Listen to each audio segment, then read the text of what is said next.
మన కనకరాజు సూరి గారికి భీవరం టికెట్ వచ్చేలా నిలబడటానికి ఆయన మంచి మనసు, ఆయన మంచి వ్యక్తిత్వం. ఆయన్ని ఆ రోజున గెలిపించుకోలేకపోయాం, కానీ నా గుండెల్లో ఆయన ఇప్పటికీ ఎమ్మెల్యేనే కనకరాజు సూరి గారు. అంటే నేను కులాల ఐక్యత అని మాట్లాడతాను, కానీ యాక్చువల్గా క్షేత్రస్థాయిలో కనకరాజు సూరి గారు లాంటి వ్యక్తులే దాన్ని వాస్తవ రూపంలో తీసుకెళ్ళగలరు. అందుకని ఆయన్ని అందరూ దళిత సూర్యుడు అంటారు. క్షత్రియ కులానికి చెందిన వ్యక్తి అయినా కానీ ఆయన దళిత సమాజం గుండెలో పెట్టుకున్నాడు. అందుకని ఆయన దళిత సూర్యుడు అంటారు. ఆయన ఇందాక ఆయన అన్న మాటలు, నాకేదన్నా ప్రాణం ఏదైనా ఇబ్బంది అయితే, నా ఆయుష్ అంటే ఎవరైనా సరే మనం నిండు 100 ఏళ్ళు బతకాలి అనుకుంటాం తప్ప నీ ఆయుష్ నాకు పూర్వం కూడా అనుకో. ఆయన నిండు 100 ఏళ్ళు బతకాలి, ఆరోగ్యాలతో ఉండాలి. నాకు ఇళ్ళకి వెళ్ళటం కొత్త కాదు. నాకు కనకరాజు సూరి గారు కూడా 2018లో ఆయన ఇంటికి వెళ్ళి మరీ పిలిచాను, ఆహ్వానించాను పార్టీలోకి. రాజకీయాలకు దూరంగా ఉంటే మీరు రావాలి మీరు అని చెప్పి ప్రత్యేకించి ఆయన ఉన్న పరిస్థితులకు అపార్ట్మెంట్లోకి వెళ్ళిపోయి అపార్ట్మెంట్లో ఉంటే నేను ఆయన ఇంటికి వెళ్ళి మరి ఆహ్వానించాను. అలాగే ఆ రోజున ఎర్రం నారాయణ స్వామి గారి ఇంటికి కూడా వెళ్ళాము. ఆ రోజు కీర్తిశేషులు. నాకెప్పుడు ఈ ప్రజలకి మరింత చేరువయ్యేలాగా, ప్రతి ఒక్కరికి చేరువయ్యేలాగా నాకు భీమవరం నేర్పించింది. 2016-17 సంవత్సరాల్లో ఇదే హాల్లో కూర్చొని ఎన్ని వేల మందిని కలిసానో నాకే తెలియదు. మనుషులతో ఎలా మెసలాలి, సమస్యలు ఎలా వినాలి, ఇవన్నీ నాకు మన భీమవరం, మన ఈ హాల్ నేర్పించింది నాకు.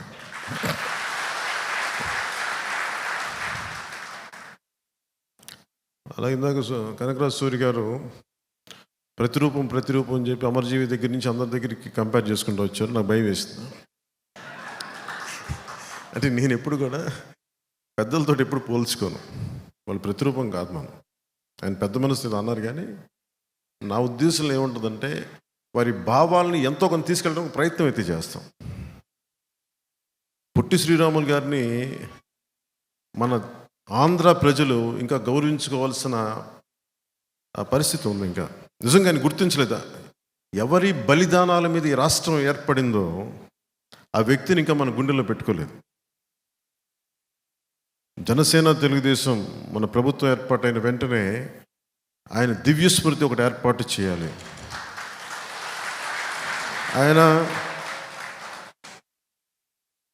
ఆయన ఒక్క వైశ్య కులానికి చెందిన వ్యక్తి కాదు. అంబేద్కర్ గారు ఒక దళిత కులానికి చెందిన వ్యక్తి కాదు, అందరికీ చెందిన వ్యక్తి. ఆయన అన్ని కులాలకు చెందిన వ్యక్తి అంబేద్కర్ గారు.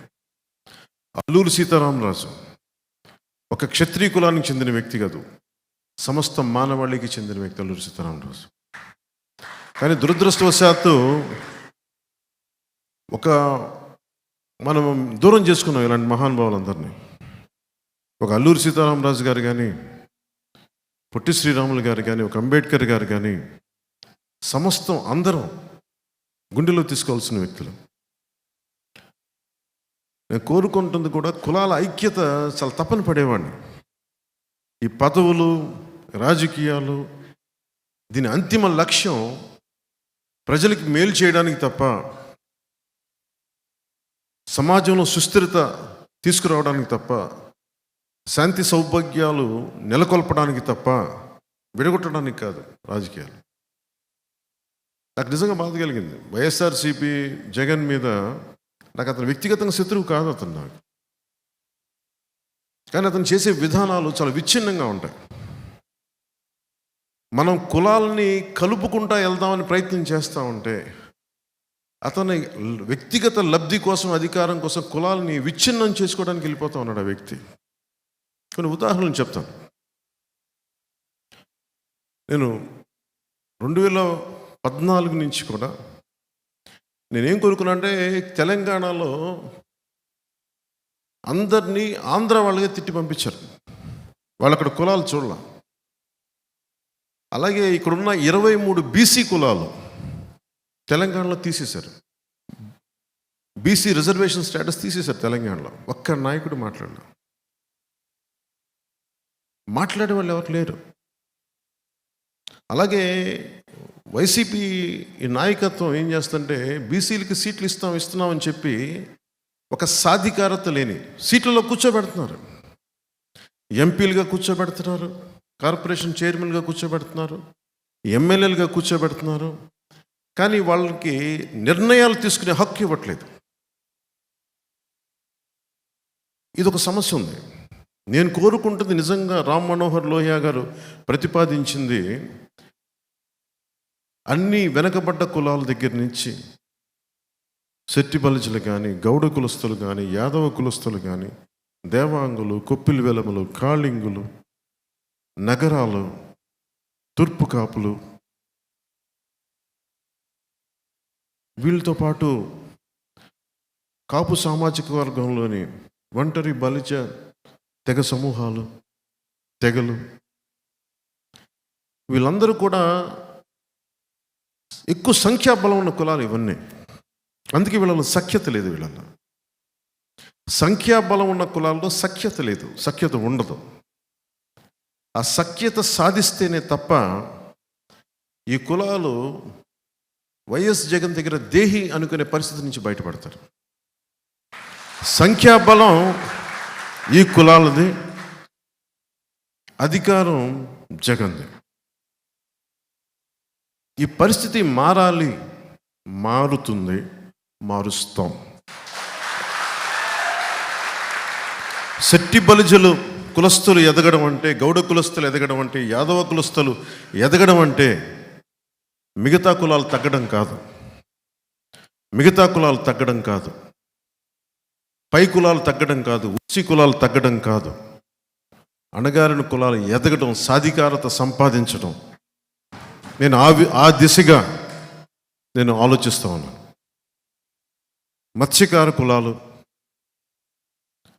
మత్స్యకారులు అనేక తెగలు ఉంటాయి. వాడబలిజులని కానీ, అగ్నికుల క్షత్రియులను కానీ, వీళ్ళందరినీ ఎలా ముందుకు తీసుకెళ్ళాలి? కేవలం కులాల్లోని నాయకులు ఎదగడం కాదు, ఆ కుల సమూహాల్లో ఎక్కువ లబ్ధి పొందాలి. వాటి దిశగా ఎలా అడుగులు వేయాలి? పబ్లిక్ పాలసీలు ఎలాంటి పరిస్థితులు తీసుకురావాలి? నాయకులు చాలామంది కులాలని వాడుకొని ఎదుగుతున్నారు తప్ప కులాలకి నిజంగా ఆ లబ్ధి పొందట్లేదు, చేకూరట్లేదు. ఆ పరిస్థితి మారాలి. ఆ విధంగా ఏ విధంగా నిర్ణయాలు తీసుకుంటే పరిస్థితులు మారుతాయి, అవన్నీ ఆలోచిస్తూ ఉన్నాం.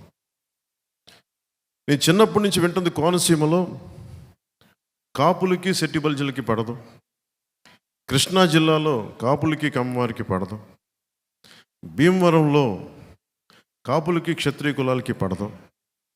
ఇలా ప్రతి చోట చెప్తా ఉంటే నేను వచ్చి సాధించగలిగింది ఏంటంటే, నేను కనకరాజు సూరి గారు ఇలా కూర్చొని నిలబడి ఉంటాం భీమవరం. నేను 2016 నుంచి నేను ఒక సోషల్ ఇంజనీరింగ్ ప్రక్రియ మొదలుపెట్టాను. ఇద్దరు శెట్టి బలిజలకి కాపులకి పడదని ఏంటంటే, ఎందుకు పడాలి, ఎందుకు ఇబ్బందులు ఉంటాయి వీళ్ళందరికీ ఆలోచించి, ఎందుకంటే నాకు ఒక అదృష్టం ఏంటంటే, సినిమాలో ఉండటం వల్ల నాకు అన్ని కులాల్లో అందరు అభిమానులు ఉన్నారు.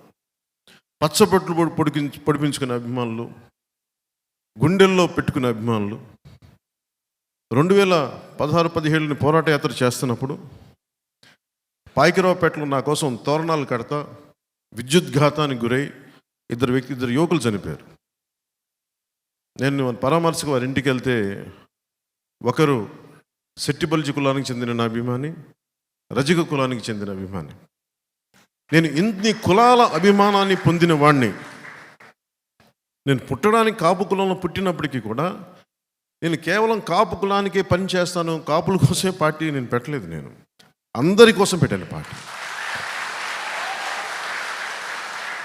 ఎందుకంటే పొలిటికల్గా నేను రైట్గా మాట్లాడను, ఏది ఆకట్టుకునేలా మాట్లాడను, ఏది సరైందో నేను అదే మాట్లాడతాను. ఒక జబ్బుకి మందు సరిగ్గా మాట్లాడటం, సామాజిక రుగ్మతలకి సరిగ్గా మాట్లాడటం, చెప్పడం. నేను ఆ రోజున కోరుకుంది కోనసీమలో కాపులకి సెట్టి బల్జులకి గొడవలు తగ్గాలని నేను కూర్చొని ఇట్లాగే సోషల్ ఇంజనీరింగ్ అంటే దాని మీద ఒక హెవీగా ఆలోచించకండి. కూర్చొని సమన్వయపరచడం, మాట్లాడటం, మెత్తగా మాట్లాడటం, సమస్యలుంటే బయటికి తీసుకురావడం. ఆ రెండు గ్రూపుల్ని నేను ఎక్కడో ఒక చిన్న ఇలాంటి హాల్లో మొదలు పెడితే ఈరోజు అది నిన్న ఎక్కడి దాకా వచ్చిందంటే కోనసీమ జిల్లాకు చెందిన వాసంశెట్టి సుభాష్ అని శెట్టి బల్జుల యువకుడు, అలాగే గంధం పల్లం రాజుని కాపు కులానికి చెందిన యువకులు, అలాగే బాలయోగి గారి అబ్బాయి హరీష్ అని మీద తెలిసిన దళిత కులానికి చెందిన వ్యక్తులు, అలాగే ఈ చిక్కాల గణేష్ గారు, వీళ్ళందరూ కూడా ఏకమై నేను ఏదైతే చెప్పానో దాన్ని తూచా తప్పకుండా పాటించి ఈ రోజున దాదాపు ఎక్కడికి వెళ్ళినా కాపు కులస్తులు శెట్టి బలిజలకు ఆహ్వానం పలుకుతున్నాను అని చెప్పి మైత్రి భోజనాలు, కార్తీక మాసంలో వన భోజనాలు పెడుతుంటే నాకు ఎంత ఆనందం వేసిందంటే వాళ్ళందరినీ చూస్తే. అందుకు నేను హక్కును చేర్చుకున్నాను. భావితరానికి కావాల్సిన నాయకులు కులాలని విడగొట్టేవాళ్ళు కాదు, కులాలని కలుపుకుంటూ మనకి అభివృద్ధి పదం వైపు తీసుకెళ్లేవాడు.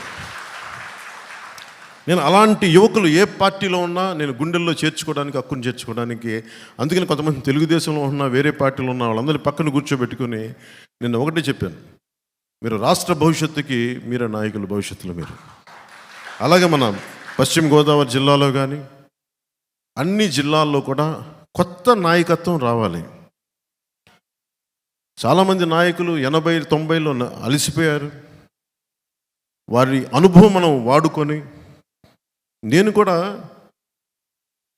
సినిమా ఇండస్ట్రీలో కూడా నేను ఖుషి అయిపోయిన తర్వాత నా రిటైర్మెంట్ ప్లాన్ చేసుకున్నాను. నాకు ఎంత 29, 30 ఉంటే అంతే, వయసు కూడా కాదు.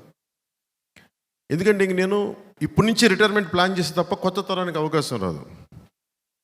అలాగే పాలిటిక్స్కి కూడా రిటైర్మెంట్ చాలా అవసరం. ఎందుకంటే కొత్త తరాన్ని రానివ్వాలి అంటే కొత్త తరం నాయకులకి అండగా ఉండాలి. అలాంటి కొత్త తరం నాయకులకి జనసేన ఎప్పుడు వేచి చూస్తూ ఉంటారు. అలాంటి నాయకులు కనిపిస్తే మటుకు నేను రెడీగా ఉంటాను. సో నేను ఆ ప్రయత్నం దిశగా వెళ్తున్నాను. ఇంకొకటి, జగన్ కులాల్ని విచ్ఛిన్నం చేసే వ్యక్తి. అంటే ఇదందరూ మనం సోషల్ ఇంజనీరింగ్ సంబంధించి సమాజం ఈ రోజున భీమవరం నుంచి నేను పిలిపిస్తా ఉన్నాను. జగన్ అనే వ్యక్తి కులాలని విచ్ఛిన్నం చేసే వ్యక్తి. చాలా మెథాడికల్గా 5-10 మంది బీసీ కులస్తులకి ఇచ్చేసి నేను బీసీలకి చేస్తున్నానని ఒక మాయ చెప్తాడు, కానీ వాస్తవానికి జరుగుతుంది మనం గ్రహించాల్సింది మన కళ్ళ ముందే ఉన్నాయి అన్నీ. వాటన్నిటిని క్రోడీకరించుకొని ఇతని వ్యక్తిత్వం ఏంటి అని మనం ఆవిష్కరింప చేసుకోవాలి. మన నాయకులు కూడా దాని గురించి ఆలోచించాలి. ఉదాహరణకి తూర్పుగోదావరి జిల్లాలో ఈ ఎమ్మెల్యే, ఆయన పేరేంటి, మన ఎమ్మెల్సీ అనంతబాబు, మన వైసీపీ ఎమ్మెల్సీ అనంతబాబు అనే వ్యక్తి, అతని కింద పనిచేసే ఒక దళిత కులానికి చెందిన ఒక వ్యక్తిని డ్రైవర్గా ఉంటే ఆ అబ్బాయిని చంపి ఏవో కారణాలు నాకు తెలియదు ఇంటికి తీసుకెళ్ళి మీ అబ్బాయి చనిపోయిన డోర్ డెలివరీ చేశారు. ఈ డోర్ డెలివరీ చేస్తే దీని పర్యవసానం మనం ఎవరు ఊహించాం. నాకు చాలా భయం వేస్తా అలాంటి సంఘటనలు జరిగితే. నాకేమనిపిస్తుంటే, పైగా అబ్బాయి ఎమ్మెల్సీ వ్యక్తి అతన్ని ఏదో అటు ఇటు మాయ చేసి జైలుకి పంపిస్తే, జైలు నుంచి బయటకు వచ్చేటప్పుడు బాస్ ఈజ్ బ్యాక్ అని చెప్పి 10,000 మందితో ఊరేగింపు చేస్తే సమాజంలో ఎలాంటి సంకేతాలు పంపుతుంది అది మీరు ఊహించుకోండి.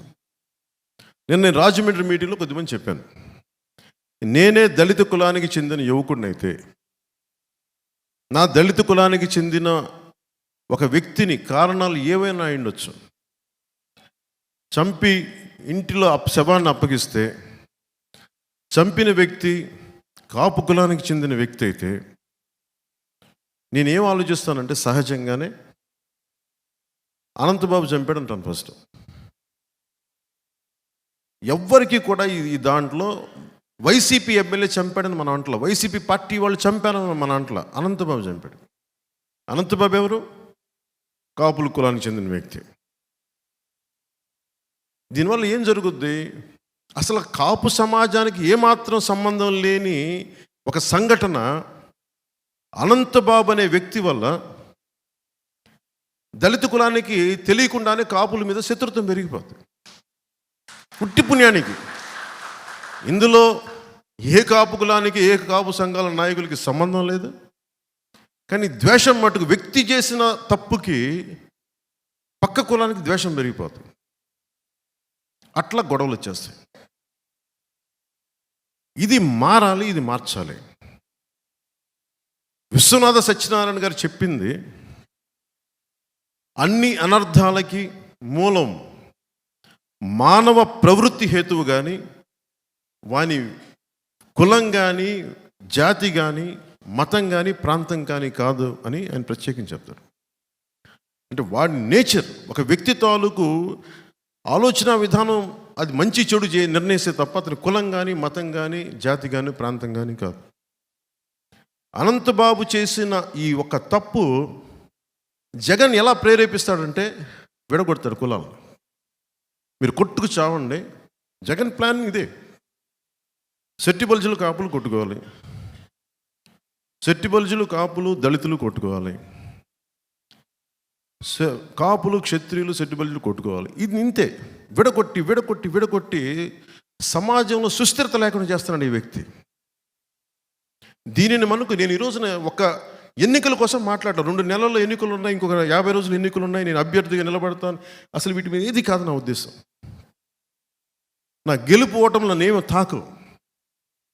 డబ్బులు పోయినా, ఉన్నా, పేరు వచ్చినా రాకపోయినా నేను నిలబడేది సమాజం తాలూకు సుస్థిరత.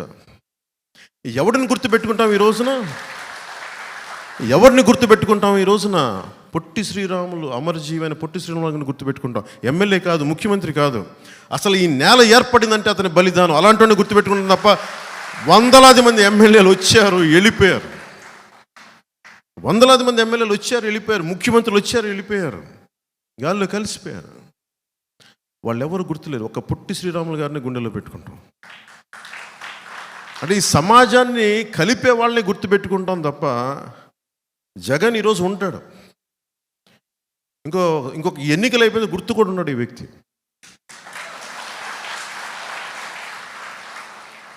సో మీరు ప్రతిదీ అంటే జగన్ ధైర్యాన్ని మెచ్చుకోవాలి మనం. ఆ బీసీకి కులాలకు చెందిన నాయకులు ఎవరు చెప్తున్నారు? మాకు ఇక్కడ స్థానాలు ఉన్నాయి, ఎమ్మెల్యేలు ఉన్నాయి, కానీ మాకు అధికారం లేదని వైసీపీ బీసీకి సంబంధించిన ఎమ్మెల్యేలు చెప్తా ఉన్నారు బయటకు వచ్చి ఈ రోజున పార్టీలో. సో మనం గుర్తుపెట్టుకోవాల్సింది ఇది మారాలి. బీసీ కులాలు ఎదగడం అంటే కాపులు తగ్గిపోవడం కాదు, ఓసీ కులాలు తగ్గిపోవడం కాదు, బీసీలు ఎదగడం అంతే. నేనైతే మనస్ఫూర్తిగా అది కోరుకుంటున్నాను. దళిత కులాల నుంచి ఒక దామోదరం సంజీవయ్య గారు లాంటి నాయకులు రావాలి. బాలయోగి గారు ఉన్నారు. బాలయోగి గారిని అన్ని కులాలు ప్రేమిస్తారు, అన్ని కులాలు ప్రేమిస్తారు. ఆయన్ని నోరు మంచిదైతే ఊరు మంచితో, వ్యక్తిత్వం మంచిదైతే అందరినీ ఆకట్టుకుంటుంది. ఉదాహరణ నేను సినిమాలోనే ఉన్నాను.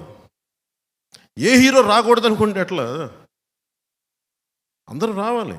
నా ఒక్కడి వల్ల చిత్ర పరిశ్రమ నడుస్తుందా? నా కుటుంబంలోని హీరోల వల్ల చిత్ర పరిశ్రమ నడుస్తుందా? అలాగే రాజకీయాల్లో కూడా ఒక కులం వల్ల నడుస్తుందా రాజకీయం? సో నేను కోరుకుంటుంది ఏంటంటే అందరూ బాగుండాలి. దీంట్లో పోటీతత్వం ఉండాలి ఖచ్చితంగా. అంత మాత్రం కొట్టేసుకొని చంపేసుకోవాల్సిన అవసరం లేదు మనకి. ఎవరిది బెటర్ ఆర్గ్యుమెంట్, ఎవరిది బెటర్ పబ్లిక్ పాలసీ, ఎవరు ఎక్కువ న్యాయం చేస్తారు, ఇవి కదా మనం ఆలోచించాల్సింది. ఇక్కడున్న భీమవరం వైసీపీ ఎమ్మెల్యే కూడా వ్యక్తిగతంగా నాకు శత్రుత్వం ఏం లేదు. నేను ఎంత ఇబ్బందులు పడ్డానో మీకు ఈరోజు చెప్తున్నాను. పోయిన ఎన్నికల్లో నా పక్కనున్న తులసి అనే వ్యక్తి, ఆయన వియ్యంకులు, ఆయన వచ్చి నా దగ్గరికి ఇదే వేదిక మీద వచ్చి మాట్లాడతాడు. ఆయన నా వియ్యంకులు అంటే నా కూతుర్ని ఇచ్చాను, మీరేం అనకూడదు అంటాడు.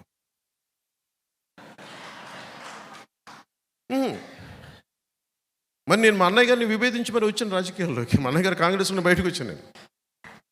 బంధుత్వం వేరు, రాజకీయం వేరు. అన్నదమ్ములు వేరు, రాజకీయం వేరు. కానీ సమస్య ఏమైపోయిందంటే ఎలా చెప్పుకొని నేను ఇవన్నీ బయటికి. కానీ ఇట్లాగే నన్ను ప్రతిసారి అందరూ ముందర కాళ్ళకి బంధాలు వేసి వేసి వేసి వేసి నాకు నిస్సత్తు వచ్చింది. అరే ఏదైనా ఒక మంచి చేద్దామంటే దగ్గరోళ్ళే కూర్చొని ముందుకు వెళ్ళనివ్వరేంటి. కొప్పట్లో కూడా నాకు చిన్నప్పటి నుంచి తెలుసు. ఇదే పార్టీ, ఇదే క్షేత్రంలో జాయిన్ అయ్యారు ఇద్దరు కజిన్స్. నాకు ఆల్మోస్ట్ 16-17 ఏళ్ళ వయసు నుంచి తెలుసు నాకు. నేను అప్పుడప్పుడు కొప్పరికి వెళ్ళేవాడిని సమ్మర్స్లో. వాళ్ళ ఇంట్లో ఉండేవాడిని. వాళ్ళ నర్సపూర్లో థియేటర్ కూడా ఉండేది. ఆ ఇద్దరు కజిన్స్ మధ్య కూడా ఒకరి మీద ఒకరికి పాపం వైసీపీకి వెళ్ళిపోయాడు ఆయన, మన పార్టీలో జాయిన్ అయ్యి. ఆ అబ్బాయి మన పార్టీలో ఉన్న కజిన్ మీద కేసులు పెట్టేశాడు. అరే అందరు కజిన్సే కదా, మీరు ఇంత SC/ST అట్రాసిటీ కేసు పెట్టేశాడు. ఇద్దరు కాపులే. నాకు అనిపించింది ఇది ఎటు వెళ్తున్నామని. దీనికి ప్రేరణ ఎవరు? మనుషుల్ని విడగొట్టేవాడు జగన్. జగన్ తాలూకు విష లక్షణం, విష సంస్కృతి కుటుంబంలోకి, అన్నదమ్ములకు కూడా వెళ్ళిపోయింది. నువ్వేది చూపిస్తావో అదే నీకు తిరిగి వస్తాయి. జగన్ కుటుంబాన్ని విచ్ఛిన్నం చేయాలనుకున్నాడు, అదే ఇంట్లో తిరిగి తీసుకొచ్చింది. దిస్ ఈస్ న్యూటన్స్ థర్డ్ లా.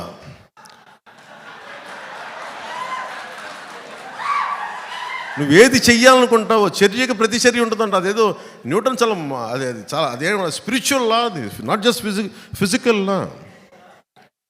నువ్వు ఏది చెయ్యాలనుకుంటావో అదే నీకు తిరిగి వస్తుంది. నువ్వు నేర్పిన విద్య నీరజాక్ష అంటావు.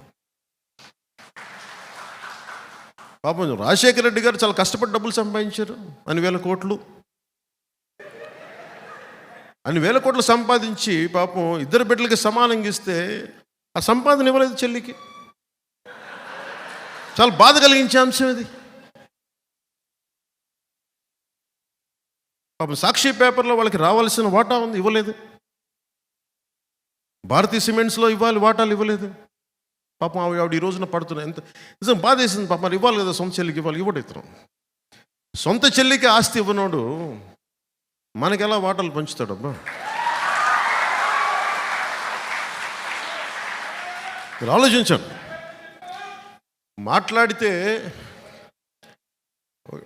మాట్లాడితే భయపెడతా ఉంటారు. నేను రాజకీయాలు వచ్చినప్పుడు నేను ఒకటే అనుకున్నా, నేను మంచి చేయడానికి వచ్చా. చాలామంది పెద్దలను కలుపుకెళ్తా, జ్ఞానుల్ని కలుపుకెళ్తా, మేధావుల దగ్గరికి వచ్చి తల ఉంచుతా, అనుభవజ్ఞుల దగ్గర నా శిరస్సుని వాళ్ళ పాదాల దగ్గర పెడతా.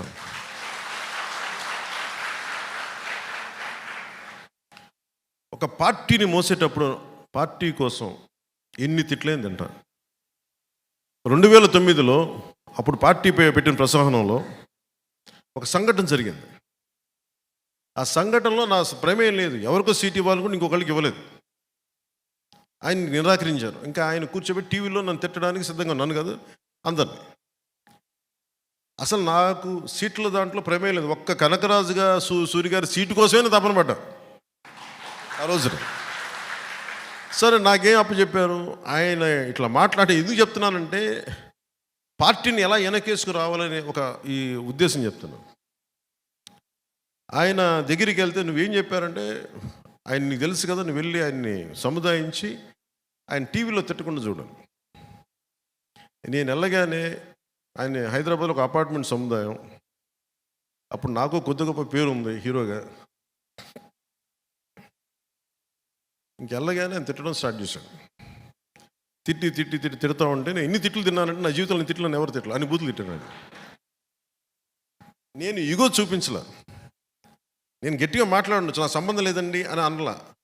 నా నాయకుడు నాకు పని చెప్పాడు, అది డ్యామేజ్ జరగకుండా చూడని నేను బాధ్యత తీసుకున్నాను. నేను ఎమ్మెల్యే కాదు, ఎంపీ కాదు, కంటెస్టర్ ఏమీ కాదు. కానీ నేను నా నాయకుడు నమ్మి నా నాయకుడు బాధ్యత తప్ప చెప్తే నేను వెళ్ళి ఆయన ఒకటి చెప్పాను, తప్పు జరిగిందేమో నాకు తెలీదు, ఈ నిర్ణయంలో నా తప్పు లేదు, నా ప్రమేయం లేదు. కానీ వాళ్ళు తీసుకున్న పరిస్థితులు తీసుకున్నారు. అందువల్ల పెద్ద మనసుతోటి మీరు నన్ను క్షమించండి. వాళ్ళందరి తరపున మీ పాదాలు పట్టుకొని భార్యాభర్తలు ఇద్దరికి క్షమాపణలు చెప్పి ఒక 10 నిమిషాలు అలాగే తల వంచి కూర్చున్నాను. ఇది ఎందుకు చెప్తానంటే, నాకు బాధ్యతని, ఒక సమస్యని పరిష్కరించడానికి, తగ్గించడానికి నా శిరస్సు తీసుకెళ్ళి పాదాల దగ్గర పెట్టేస్తాను. ఇది నేను ఇంత నమ్ముతాను, నేను ఎంత త్రికరణ శుద్ధికి పని చేస్తాను. నేను 2014 నుంచి నేను మోడీ గారితో పక్కనే ఉన్నాను. దక్షిణ భారతం నుంచి ఒక్కళ్ళు రాలేదు బయటికి. చాలాసార్లు ఢిల్లీలో కూడా అనేక సందర్భాలు చెప్పాను. నాకు బీజేపీలో ఒకళ్ళే తెలుసు, నాకు మోదీ గారు తెలుసు, ఇంకెవరు తెలియదు. మొదట్లో నాకు మొట్టమొదటిగా తెలిసిన నాయకులు బీజేపీలో మోదీ గారు తప్ప నాకు మిగతా వాళ్ళు ఎవరు తెలియదు. నాకు అప్పుడు చెప్పాను, నేను ఏ రోజు కూడా ప్రధానమంత్రి గారు కాకముందు వచ్చినవాడిని. ఆయన భవిష్యత్తు ధృవతార ఆయన భారతదేశానికి, అది గుర్తించి వచ్చినవాడిని. నేను ఆయన్ని వెంట నడుస్తాను. ఆ రోజు దక్షిణ భారతంలో మొట్టమొదటిగా వచ్చింది నేనే. నేను బయటికి వస్తే నన్ను ఎన్ని రకాలుగా వెటకారాలు, తిట్లు తిట్టారు. నన్ను ఛాందసవాద అన్నారు, మతవాద అన్నారు. ఈ రోజున దేశం అంతా ఆయన నీరాజనాలు పలుకుతూ ఉంటే ఇప్పుడు అందరూ కామ్గా కూర్చున్నారు. అంటే నేను ఎప్పుడు రిస్కులు తీసుకున్నాను, అది నేను చెప్పేది. అంటే నేను ఒక నాయకుడిని నమ్మితే నేను చాలా చిత్తశుద్ధిగా నమ్మేస్తాను. సో అందుకని పార్టీని నడపడం అంటే శాసించడం కాదు, కలుపుకొని తీసుకెళ్ళడం, అందరినీ తగ్గడం, ఆధిపత్యం చెలాయించడం కాదు. పదవి అనేది ఆధిపత్యం చెలాయించడానికి కాదు, అందరినీ సముదాయపరచడానికి, కలిపి మెలిపి తీసుకెళ్ళడానికి, అందరం కలిసి ఒక ఉమ్మడి లక్ష్యాన్ని సాధించడానికి నేను ఆ ప్రయత్నం చేస్తూ ఉన్నాను ఈ రోజున. అలాగే 2019 ఎన్నికలకి నేను ఏ రోజున కూడా జీరో బడ్జెట్ పాలిటిక్స్ అని నేను చెప్పి అలసిపోయాను. నేను ఎప్పుడు చెప్పలేదు బాబు, జీరో బడ్జెట్, డబ్బులు లేకుండా రాజకీయం చేయాలి నేను ఏ రోజున చెప్పలేదు. ఎలక్షన్ కమిషన్ కూడా ఈ రోజున 45 లక్షలకు పెంచింది ఖర్చు. ఎవరికి భోజనాలు పెట్టకుండా రాజకీయం చేసేద్దామంటే కుదరదు. కనీసం భోజనాలు పెట్టాలి. నా మీద వస్తారు అభిమానం. నేను నాయకులందరికీ మొన్న ఒకసారి చెప్పా, డబ్బులు ఖర్చు పెట్టాల్సిందే, ఓట్లు కొనాలా లేదా అనేది నేను చెప్పను. ఎప్పుడు అది మీరు నిర్ణయాలు తీసుకోండి. బాగా పని చేయండి. అసలు ఓట్లు కొనలేని పరిస్థితికి ఉంటే సంతోషం. అది మన అందరం ఏంటి, ఒక అందమైన అబద్ధంలో బతుకుతున్నాం. దేశం అంతా అందరూ వేల కోట్లు ఖర్చు పెడతారు, కానీ ఎవరు మాట్లాడరు దాని గురించి. అందరూ సైలెన్స్ చెప్పి అలా కూర్చుంటారు. అంత ఫాల్స్ సొసైటీ అయిపోయింది. నాకు కూడా అన్నీ తెలుసా, నీకు కామం కూర్చొని చూస్తాను, నేను చూడాల్సి వస్తుంది. భవిష్యత్తులో ఇది మారాలి. కనీసం 2029 ఆ తర్వాత వచ్చే ఎన్నికలు కానీ ఇంకొక 10 years తర్వాత అయినా సరే అసలు డబ్బులతోటి ఓట్లు కొనాల్సిన అవసరం లేని రాజకీయం రావాలి. అప్పుడు నిజమైన అభివృద్ధి ఉంటుంది. ఇందాక మన ఒకరింట్లోకి వెళ్తే వాళ్ళు మాట్లాడుతూ ఉన్నారు, బీజేపీ నాయకులు.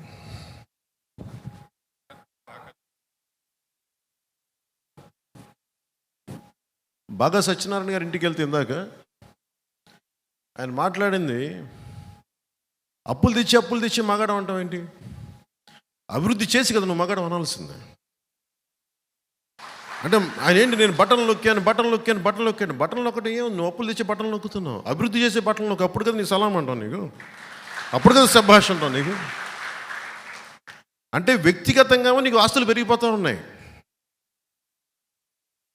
అంటే ఇవన్నీ చూస్తామంటే మనకి 2 ఉన్నాయి. జనసేన టీడీపీ వస్తే మీకు ఈ పథకాలు ఆపేస్తారని ఉంది. జగన్ ఏం చెప్తున్నాడు మన అసెంబ్లీలో కూడా, భవిష్యత్తులో ఏ ప్రభుత్వం పథకాలు ఆపలేదు, అంత పగడ్బందీగా పథకాలు పెట్టాను అన్నాడు. దాన్ని బట్టి మీకు అర్థమవుతుంది కదా, మేము వచ్చిన పథకాలు కంటిన్యూ చేస్తామని అతనే చెప్తున్నాడు.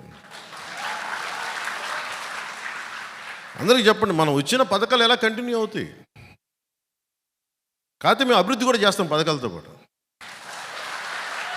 ఇప్పుడు అప్పులు తెచ్చి ఫైనల్గా అతను డబ్బునోడు అయిపోతున్నాడు బాగా విపరీతం. చెల్లి కూడా డబ్బులు ఇవ్వట్లేదు పాపం. బాబు తెలంగాణలో ఇబ్బంది పెట్టేసి ఇప్పుడు ఆంధ్రాకు వస్తే ఆంధ్రాలో కూడా ఇబ్బంది పెట్టేస్తున్నాడు. ఇంకో నీచపు లక్షణం వైసీపీ కంటే కూడా జగన్ అనుచర వర్గానికి ఏంటంటే, బాధపడకండి బాబు, మిమ్మల్ని అన్నాను, కొంచెం భరించండి నేను చెప్పే మాటలు. టీవీలో ఎవరిని చూస్తుంటే వైసీపీలో వాళ్ళకి చెప్తాను. అంటే నేను రకరకాలుగా సోషల్ మీడియాలో మీరు తిట్టేసి, అందరూ వైసీపీ అని చెప్పను కానీ కొద్దిమంది తిట్టే వైసీపీ నాయకులు ప్రత్యేకంగా చెప్తున్నారు. మీరు నన్ను తిట్టిన ఇలాంటికి భయపడి వెనక్కి వెళ్ళిపోయే వ్యక్తిత్వం నాకు లేదు. One man's courage makes a majority అంటాం. ఒక్కడికి ధైర్యం ఉంటే లక్షలాది మందికి వెన్నెముక నిటారుగా నిల్చుంటాం. సో నేను ఒక్కడి నుంచుంటాను. 2014లో ఒక్కడే నుంచుంటే ఇంతమంది లక్షలాది మంది సైన్యం కదిలేరు. ఒక్కడు నుంచొని పార్టీ ఓడిపోయినా నిలబడితేనే పాపం కష్టాల్లో ఉన్న తెలుగుదేశం పార్టీకి ఓడిపోయిన మనం చెయ్యి అందించి పైకి లాగి.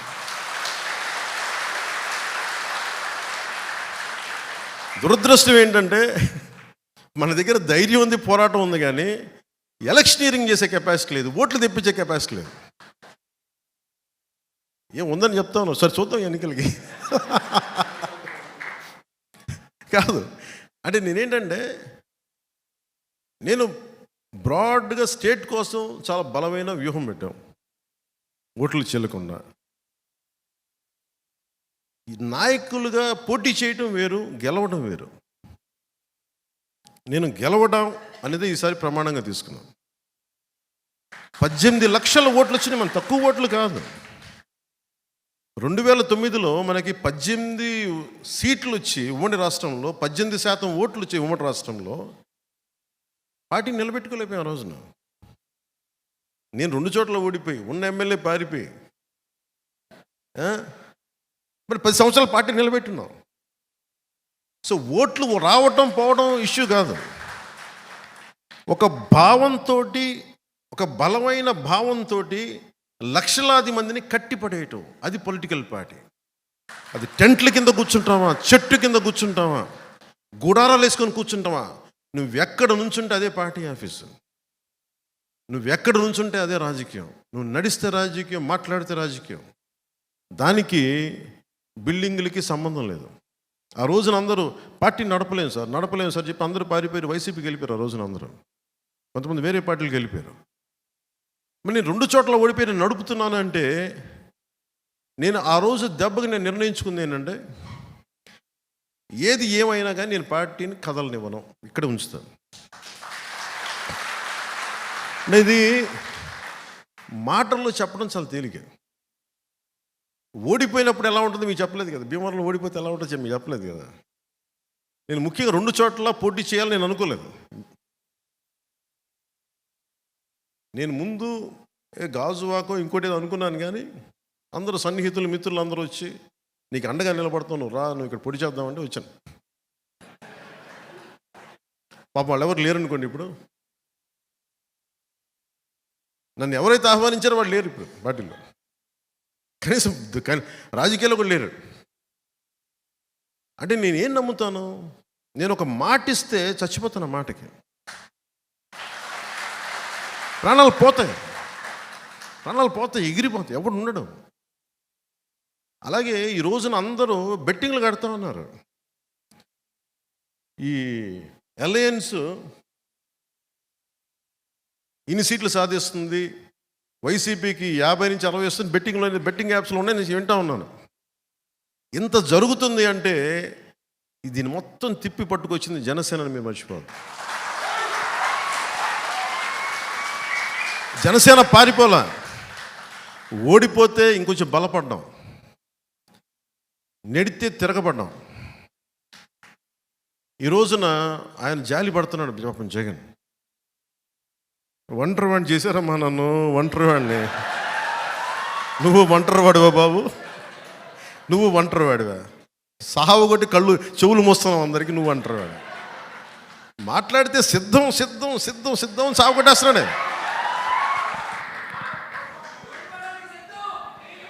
అలాగే ఆయన సిద్ధం దేనికో చూద్దాం.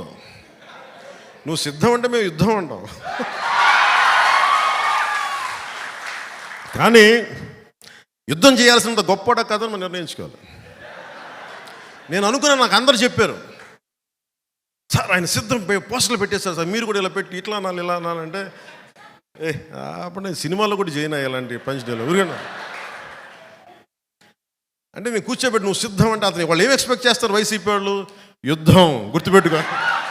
ఇట్లా నాకు ఎలా ఉంటుందంటే నేను సినిమాలో చెప్పడానికి కూడా ఇబ్బంది పడతాను. అది చాలా సిల్లీగా ఉంటుంది నాకు.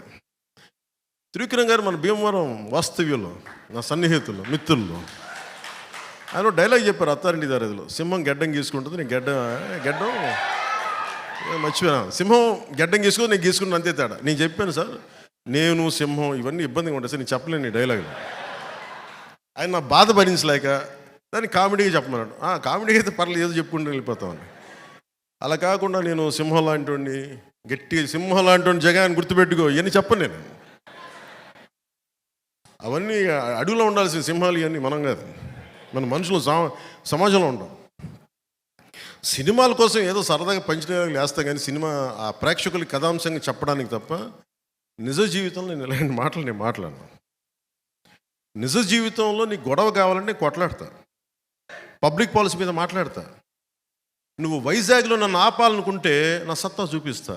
నువ్వు ఆంధ్రప్రదేశ్ బార్డర్లో నన్ను ఆపితే నెట్టుకొని బద్దలు కొట్టుకొని ముందుకు వస్తే నేను నోటితో మాట్లాడను, నడిచి చూపిస్తా.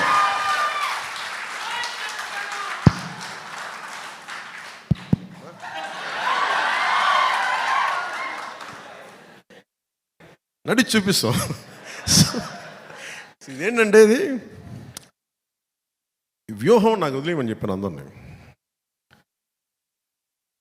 టీడీపీ, జనసేన, భారతీయ జనతా పార్టీ నాయకుల ఆశీస్సులు ఉండాలి. ఈ అలయన్స్ కోసం నేనేదో నాకు మెచ్చి మేకతోలు కప్తాను నేను చేయలే. ఆంధ్రప్రదేశ్ అప్పుల్లో కూరుకుపోయిన ఆంధ్రప్రదేశ్కి, అభివృద్ధికి దూరంగా ఉన్న ఆంధ్రప్రదేశ్కి, ఇది ఈ క్రిమినాలిటీ పెరిగిపోయిన ఆంధ్రప్రదేశ్ని రక్షించుకోవాల్సిన అవసరం ఉంది.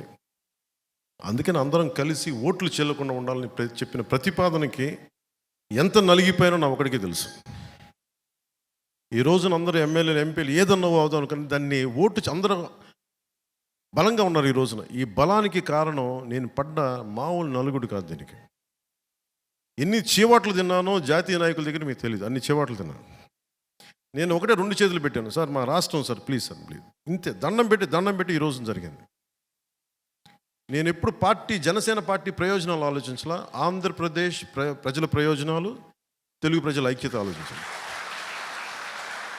సో దీన్ని దృష్టిలో పెట్టుకొని నాకు మనందరం బాగుండాలి, ఈ అలయన్స్ బలంగా నిలబడాలి. మనలో మనకి చిన్న ఇబ్బందులు ఉంటాయి, కొన్ని త్యాగాలు ఉంటాయి, ఇవన్నీ కొన్ని తప్పవు. కానీ త్యాగం చేసిన ప్రతి ఒక్కరికి గుర్తింపు వచ్చేలాగా రేపొద్దున్న ఎంపీటీసీలు కానీ జెడ్పీటీసీలు కానీ స్థానిక ఎన్నికలు ప్రతి దాంట్లో 3వ వంతు జనసేన బలంగా తీసుకునేలాగా నిలబడేలాగా మనం ఓటు ట్రాన్స్ఫర్ కనుక జరిగితే టీడీపీని మనం వదిలేసిన చోట్ల, టీడీపీని నుంచున్న చోట్ల ఓటు జనసేన ఓటు ట్రాన్స్ఫర్ అయితే మటుకు రేపొద్దున స్థానిక ఎన్నికలకి అదే మీకు బలం అవుతుంది, మర్చిపోకండి. అలాగే 3వ వంతు మహిళలకు కూడా రిజర్వేషన్లు కూడా భవిష్యత్తులో వచ్చే 29లో రాబోతుంది. అది మీరు మహిళా నాయకులు కూడా మీరు ఇప్పటి నుంచి కష్టపడితే అది మీకు కూడా అది బంగారు దారి వేసినట్టు అవుతుంది. అందుకని మనస్ఫూర్తిగా నాకు ఈ అవకాశాన్ని ఇచ్చిన మా నాయకులందరికీ, ఆడపడుచులందరికీ, మహిళా నాయకురాలందరికీ, ఈరోజు పార్టీలో జాయిన్ అయిన శ్రీ రత్నం గారికి, మరి సతీమణి ఉమాదేవి గారికి, అలాగే మన మల్లాడి రాజేంద్ర ప్రసాద్ గారికి ప్రత్యేకించి నా హృదయపూర్వక ధన్యవాదాలు. ఈ వేదిక పైన ఉన్న మా నాయకులందరికీ కూడా పేరు పేరున హృదయపూర్వక ధన్యవాదాలు, నమస్కారాలు. యాక్చువల్లీ ఇది వెంటనే నేను వెళ్ళిపోవాలి ఇవన్నీ కాదు, కానీ నాకు ఒక్కడనే అయిపోయాను. 2019లో అప్పుడున్న నాయకత్వాన్ని లాగా నాకు ఎవరు 10 మంది 20 మంది నాయకులు లేరు. లక్షల మంది నన్నే మాట్లాడాలనుకుంటారు. నేను చిన్నబాబు గారిని పెట్టి చిన్నబాబు గారు కాదండి నాకు నీతోనే మాట్లాడాలంటారు. కార్యకర్త నుంచి నాయకుల దాకా లక్షలాది మంది నాతో మాట్లాడాలని టైం సరిపోవట్లేదు. అందుకని ఆ కష్టాలకి నేను అటు ఇటు తిరుగుతున్నాను. అందుకే మన నుంచి రావాలని ఏం లేదు, భీమవరం తిరగాలి, భీమవరంకి రావాలి అన్నీ ఉన్నాయి. కానీ ఏం వేసినా కానీ వైసీపీ వ్యతిరేక ఓటు చీలకుండా ఉండాలంటే దాని మీద చేసిన కసరత్తు కొంతకాలం భీమవరానికి దూరం పెట్టింది అంతే. అలాగే ఇక్కడ ఉండే స్థానిక వైసీపీ నాయకులు కూడా మన వాళ్ళు ఇబ్బంది పెడతారేమో వస్తే ఇవన్నీ దృష్టిలో పెట్టుకొని, ఒక్కటి, జనసేన తెలుగుదేశం ప్రభుత్వం వచ్చిన వెంటనే లా అండ్ ఆర్డర్ సిచ్యువేషన్ మటుకు చాలా చాలా చాలా బలంగా ఉంది. ఫాల్స్ కేసులు పెట్టినా, ఎలాంటి దౌర్జన్యాలు చేసినా అందరినీ తగు రీతిలో గుర్తుంచుకుంటాం. భవిష్యత్తులో ఇప్పుడు చేసిన ప్రతిదీ కూడా సరైన విధంగా దాని సరైన రీతిలో స్పందిస్తుంది. దాని గురించి ఏది మర్చిపోలేదు. గతంలో జరిగిన పరిస్థితుల్ని చక్కబెడతాం, సరిదిద్దుతాం, మేము మర్చిపోం. మీరు స్థానికంగా ఏ వైసీపీ ఎమ్మెల్యేని, భీమవరం కదా, ఎక్కడున్నా కానీ భయపడకుండా మనము తెలుగుదేశం భారతీయ జనతా పార్టీ కలిసి వచ్చిన ఈ రోజున ఏ వైసీపీ శక్తి ఆపలేదు మనల్ని. ఎదురదు ఒక్కలవే ఉన్నప్పుడే మనల్ని వైసీపీ వాళ్ళు ఏం చేయాలి? ఇంతమంది కలిసి, ముగ్గురు కలిసి ఏం చేయగలరు? మనం ఒక్కలం బ్యారికేడ్లని తన్నుకుంటా ముందుకెళ్ళాం. 151 మంది ఎమ్మెల్యేలు వాళ్ళేం చేయలేదు. ఇప్పుడేం చేస్తారు? వాళ్ళు కూర్చొని ఓడిపోతున్న వాళ్ళు, వాళ్ళ ప్రభుత్వం ఓడిపోతుంది, దానికి సిద్ధంగా ఉన్నారు వాళ్ళు. మనం గెలుస్తున్నాం, గెలిచి తీరుతున్నాం, ప్రభుత్వాన్ని స్థాపిస్తున్నాం. జై జనసేన, జై హింద్.